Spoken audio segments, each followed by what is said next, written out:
ఒక రాజకీయ పార్టీ వేదిక కాదు. తెలుగు జాతి కోసం, తెలుగు జాతికి భవిష్యత్ ప్రణాళికల కోసం ఒక సిద్ధాంతాలతో, ఆశయాలతో ఏర్పాడైనటువంటి పార్టీ మన తెలుగుదేశం పార్టీ.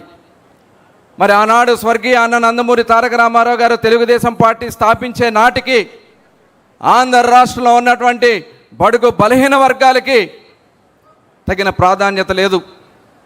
ఆనాడు మొట్టమొదట తెలుగుదేశం పార్టీ స్థాపించిన తర్వాతే నిజమైన స్వతంత్రం బలహీన వర్గాలకు వచ్చిందంటే అది తెలుగుదేశం పార్టీ స్థాపించిన తర్వాత మాత్రమే వచ్చిందనేది వాస్తవమైనటువంటి విషయం. ఇవాళ మనం చూసుకుంటే ఈనాడు పెద్దలు చెప్పారు, తెలంగాణలో పటేల్ పట్వారీ వ్యవస్థ, ఆంధ్ర రాష్ట్రంలో మున్సబ్ కర్నాల వ్యవస్థ.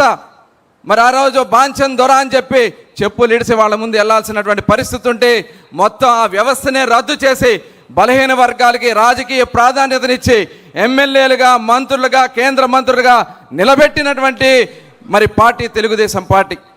అదే కాదు, స్థానిక సంస్థల్లో రిజర్వేషన్లు ఆనాడు అన్న నందమూరి తారక రామారావు గారు ఏర్పాటు చేసి ఆ రోజున మరి అనేక మందిని ఎంపీటీసీలుగా, జడ్పీటీసీలుగా, జిల్లా పరిషత్ చైర్మన్లుగా మరి ఆ రోజున కొత్త నాయకత్వానికి నాంది పలికారు. మరి ఆనాడు పెద్దలు ఎర్రనాయుడు గారు కానీ, మరి ఈరోజు వేదిక మీద ఉన్న యనమల రామకృష్ణుడు గారు కానీ, కేఈ కృష్ణమూర్తి గారు కానీ, అయ్యన్న పాత్రుడు గారు కానీ తొలితరం నాయకత్వాన్ని మనకు అందించారు.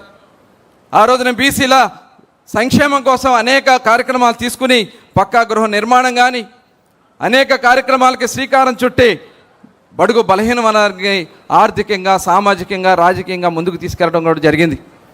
ఆ రోజు మొట్టమొదటిసారి రెసిడెన్షియల్ స్కూల్స్ విధానాన్ని తీసుకురావడం, అదే పరంగా స్కాలర్షిప్లు ఏర్పాటు చేయటం, బీసీ కార్పొరేషన్లు, బీసీ ఫెడరేషన్లు ఏర్పాటు చేయటం, అలాగే గౌరవనీయులు పెద్దలు చంద్రబాబు నాయుడు గారు ముఖ్యమంత్రి అయిన తర్వాత ఆ రోజున బడుగు బలహీన వర్గాల కోసం 90% సబ్సిడీతో ఆదరణ స్కీమ్ తీసుకొచ్చి ఆ రోజున ఆధునిక పనిముట్లు అందించినటువంటి విధానం ఈ సందర్భంగా గుర్తు చేస్తూ ఉన్నా.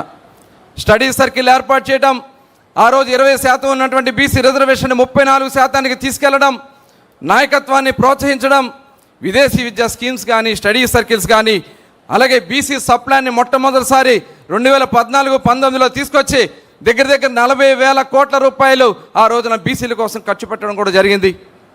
అదే కాకుండా నామినేటెడ్ పోస్టుల్లో ప్రాధాన్యతనిచ్చి టీటీడీ చైర్మన్ కానీ, ఏపీఐసి చైర్మన్ లాంటి అతి కీలకమైనటువంటి పదవులు మనం ఆ రోజున బలహీన వర్గాలకు ఇవ్వడం కూడా జరిగింది. కానీ దురదృష్టం, జగన్మోహన్ రెడ్డి మాయమాటలు చెప్పి అధికారంలోకి వచ్చాడు 2019లో. బీసీలు ఊచకోత మొదలైంది. జగన్మోహన్ రెడ్డి కుటుంబమే బీసీల సమాధుల మీద నుంచి స్టార్ట్ అయిన విషయాన్ని సందర్భంగా గుర్తు చేస్తా ఉన్నా. జింకా వెంకట నరసింహ అనే ఒక బీసీ సోదరుడి మైనింగ్ని కబ్జా చేయడం కోసం ఆ రోజున రాజారెడ్డి వాళ్ళ తాత రాజారెడ్డి హత్య చేసి ఆ రోజు నుంచి వాళ్ళ పునాదులు స్టార్ట్ అయినాయి. మరి ఆ రోజు నుంచి మన మీద అనేక కక్ష సాధింపుల కార్యక్రమాలు చేశారు. 34% ఉన్నటువంటి బీసీ రిజర్వేషన్ని 24%కి తగ్గించారు. అదే రకంగా ఎవరన్నా ప్రశ్నిస్తే వాళ్ళ మీద కేసులు, నిలదీస్తే దాడులు, హత్యలు మనం చూసాం. తోట చంద్రయ్య లాంటి నిబద్ధత కలిగినటువంటి తెలుగుదేశం పార్టీ నాయకుల్ని అతి కిరాతకంగా రోడ్డు మీద పీకలు కోసి చంపేశారు. అదే రకంగా అమర్నాథ్ గౌడ్ మీద పెట్రోల్ పోసి తగలబెట్టేశారు. ఇలాంటి అనేక కార్యక్రమాలు చేయటమే కాకుండా మరి అనేక మంది మీద అచ్చెన్నాయుడు గారి మీద, యనమల రామకృష్ణ గారి మీద, అయ్యన్న పాత్ర గారి మీద కేసులు పెట్టి, నా మీద కూడా ఒక హత్య కేసు పెట్టి మనల్ని ఎన్ని ఇబ్బందులు పెట్టారో చూసాం. కానీ మనకు ఆనాడు చంద్రబాబు నాయుడు గారు అండగా నిలబడ్డారు. అలాగే 56 సాధికార కమిటీలు మనం ఏర్పాటు చేసుకున్నాం.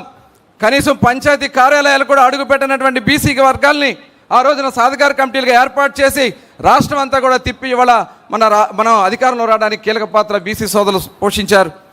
మరి ఈ రోజున మనకు ఒక ధైర్యాన్ని కల్పించారు.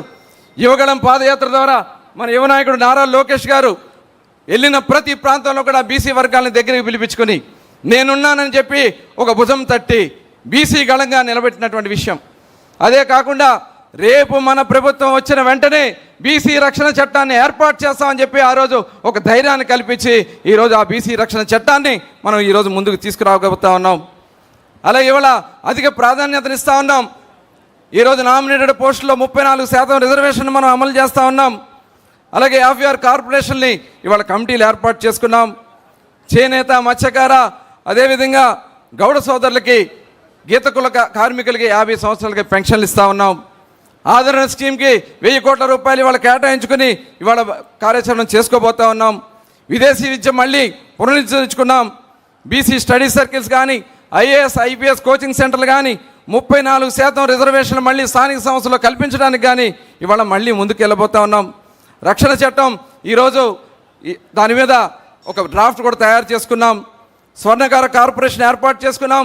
అమరావతిలో 5 ఎకరాల్లో స్టడీ సర్కిల్ ఏర్పాటు చేయడానికి కార్యాచరణ కూడా చేసుకుంటా ఉన్నాం.